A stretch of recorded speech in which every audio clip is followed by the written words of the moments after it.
नमस्कार दोस्तों, मेरा नाम आनंद और आप देख रहे हैं ऑल एग्जाम ट्रिक्स का डेली अफेयर्स। दोस्तों आज हम बात करने जा रहे हैं इंटरनेशनल अफेयर्स में जो अभी यूरोप में जो बाढ़ आ रखी है उसके बारे में बात करेंगे, वहाँ की दिक्कतों के बारे में बात करेंगे और आखिर जो एक्सपर्ट्स हैं उनका क्या व्यूज़ हैं इसके बारे में, वो क्या कहते हैं कि ये बाढ़ क्यों आई है, किस कारणों से आई है और वहाँ कितना नुकसान हुआ है। इन्हीं सब चीज़ों के बारे में चर्चा करेंगे आज। तो गाइस शुरू करते हैं आज का वीडियो। तो दोस्तों ये जो वाकया है पूरा, ये वाकया स्टार्ट होता है 12 जुलाई से और ये टोटल जो 12 से 15 जुलाई के बीच का जो टाइम था, इसमें जो है हालांकि पहले से ही एक्सपर्ट्स ने इस बात के लिए बोला हुआ था कि जो है रेनफॉल होगी, लेकिन ये प्रोडिक्ट करने में वहाँ जो फेलियर था एक तरीके से जो वहाँ के मौसम विभाग का, वो ये कि कितनी होगी।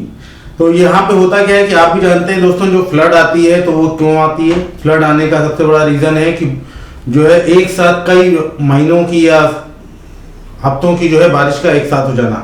तो ठीक वैसे ही यहाँ पे भी हुआ। यहाँ पर भी जो है कहीं कहीं 150 mm तक बारिश हो गई 24 घंटे और 48 घंटे में, जिससे फ्लड की सिचुएशन वहाँ क्रिएट हो गई। ऐसा बताते हैं कि लगभग जो है 3 महीने का जो बारिश का जो एवरेज है, वो बारिश जो है पूरी बारिश जो है 48 घंटे में वहाँ पे हुई है यूरोप के कई सारे देशों में, जिसकी वजह से आधे से ज़्यादा यूरोप जो है इस वक्त जो है पूरी तरीके से डिस्टर्ब हो गया है इस फ्लड की वजह से। जगह जगहों पे रोड ब्लॉक हैं, जगह जगह पे जो ब्रिजेस हैं वो बह गए हैं, बहुत सारे घरों को नुकसान पहुंचा है, बहुत सारे लोग मिसिंग हैं, बहुत सारे लोग जो है रिकवर हो गए हैं, बहुत सारे लोग जो है डेड जो है उनकी मृत्यु हो गई है। तो करीबन ऐसे 200 लोग हैं। तो ऐसे बहुत सारी चीज़ें हैं जो वहाँ पे चल रही हैं दोस्तों। तो अब जैसे कि जो मेजरली जो इफेक्टेड एरियाज हैं, जैसे कि यूके हुआ और जर्मनी हुआ, आपका फ्रांस हुआ, तो ये कुछ जो है एरियाज हैं जो बहुत ही ज़्यादा मेजरली जो है इफेक्ट हुए हैं। अब जैसे दोस्तों ये जो पिक्चर देख रहे हैं, ये सारी क्या है, ये सारी फ्लड की है, जो बहुत ज़्यादा पानी जो है आ गया बारिश के रूप में बहुत ही कम समय में, तो ये उसकी वजह से हुआ। तो अब जैसा कि यहाँ पे देखिए बेल्जियम जो है बता रहे हैं कि बेल्जियम में 271 mm 271.5 mm बारिश जो है 48 आवर्स में हो गई। तो ये एक बहुत ही बड़े नंबर्स हैं।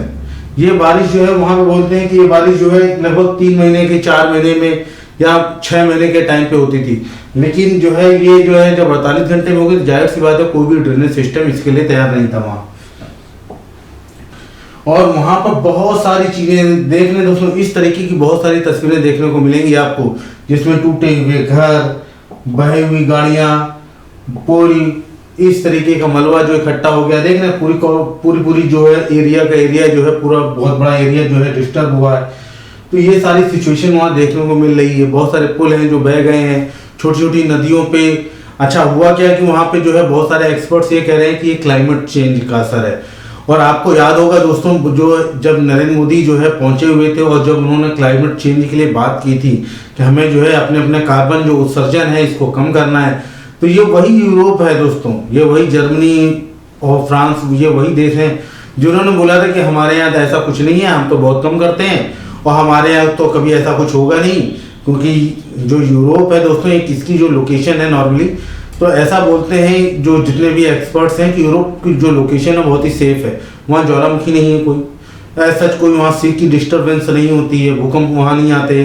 तो इस तरीके की चीज़ें वहाँ पे नेचुरल जो डिजास्टर है इसकी जो संभावना बहुत कम थी। तो अब दोस्तों जो बहुत सारे एक्सपर्ट्स हैं वो ये कह रहे हैं कि ये सारा जो हुआ है ये आपका जो है क्लाइमेट चेंज की वजह से हुआ, क्योंकि अचानक से वहाँ पर जो है बहुत ज़्यादा बारिश होती है, मौसम बदलता है। क्योंकि वो ये भी बात कह रहे हैं क्योंकि ये जो एक्सट्रीम वेदर जो कंडीशंस हैं, जैसे कि कनाडा में इस वक्त जो है हीट वेव्स चल रही है, जिसकी वजह से बहुत सारे लोग वहाँ पे मर गए। और यूएस का भी कम वेश यही हाल है, अमेरिका में भी, और यूरोप में बहुत ज़्यादा बारिश हो रही है इसकी वजह से। तो ये सारी चीज़ें हैं, तो ये सब जो है क्लाइमेट चेंज की वजह से हो रहा है, जिसके लिए वो हमेशा से डिनाई करते रहे। तो अब दोस्तों देखने वाली बात ये होगी कि अब ये यूरोप क्या करते हैं, यूरोप के देश अब क्या करते हैं। अच्छा, इसमें और भी कोई चीज़ें निकल के आ रही सामने की जो आफ्टर जो ये फ्लड है इसके बाद जो हमें देखने को मिलेंगी, जैसे कि वहाँ पे खाने पीने की दिक्कतें। जैसे यूके ने क्या किया कि जो यूरोपियन यूनियन ने जो है उनको एक फंड देने की कोशिश की, ऑफर किया कि एज अ हेल्प तो उन्होंने वो रिजेक्ट कर दिया। और इसके बाद जो है यूरोपियन यूनियन ने इस बात की संभावना जताई कि वहाँ पे जो बहुत ही सस्ती कीमतों पे जो फूड मिल रहा है चीप क्वालिटी का, तो ऐसा ना हो कि उससे जो है कोई बीमारी या इस तरीके के कोई नया संकट खड़ा हो जाए। ठीक यही स्थिति दोस्तों पूरे यूरोप में है, ये केवल यूके की बात नहीं है। यूरोपियन यूनियन को ये भी देखना चाहिए कि जर्मनी जो उनका सबसे मोस्ट स्ट्रॉन्गेस्ट जो कंट्री है, वो जो है 40% 50% जो है बाढ़ में डूबा हुआ है। फ्रांस की भी स्थिति दोस्तों यही है। जो मेजर इनके जो सबसे मजबूत देश हैं वो सारे के सारे आधे से ज़्यादा डूबे हुए हैं।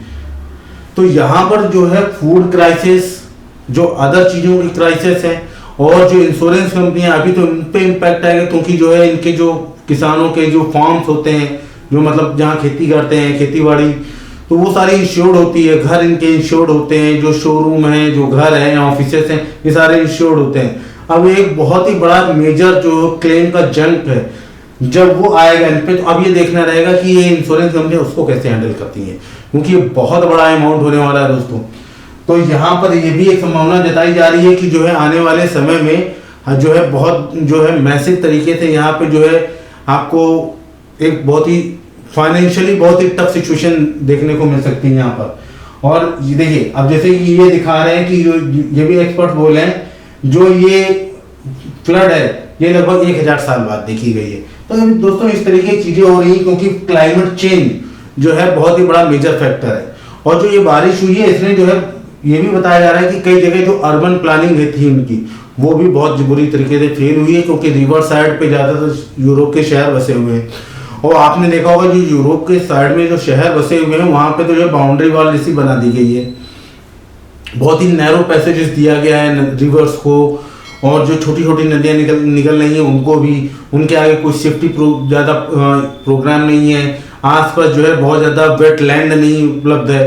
तो ये भी एक मेजर रीजन है, क्योंकि आपने भी देखा होगा जैसे कि अभी पिछले साल जो है जब हमारे यहाँ बाढ़ आई थी, तो वहाँ पे भी इस बात के लिए क्वेश्चन रेज किया गया था कि जो वेटलैंड है, उड़ीसा में जब बाढ़ आई थी तभी बहुत बड़ा जो है इशू है हुआ था।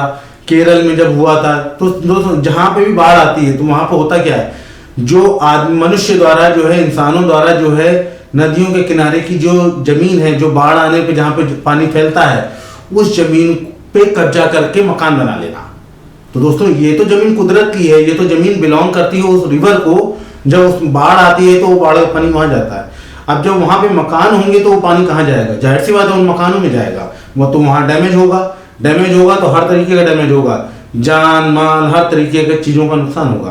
तो दोस्तों कुछ यही सिचुएशन यहाँ पे देखने को मिली है, क्योंकि बहुत दिनों से यूरोप में बाढ़ और बहुत ज़्यादा हैवी रेनफॉल की सिचुएशन बनी नहीं थी, लेकिन सडन ये सिचुएशन बनी जिसकी वजह से उनका पूरा सिस्टम कोलैप्स कर गया।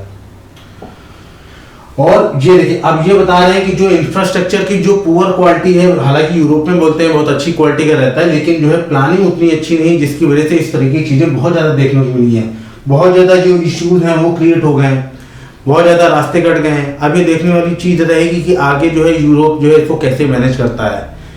थैंक यू गाइस, आज के लिए इतना ही।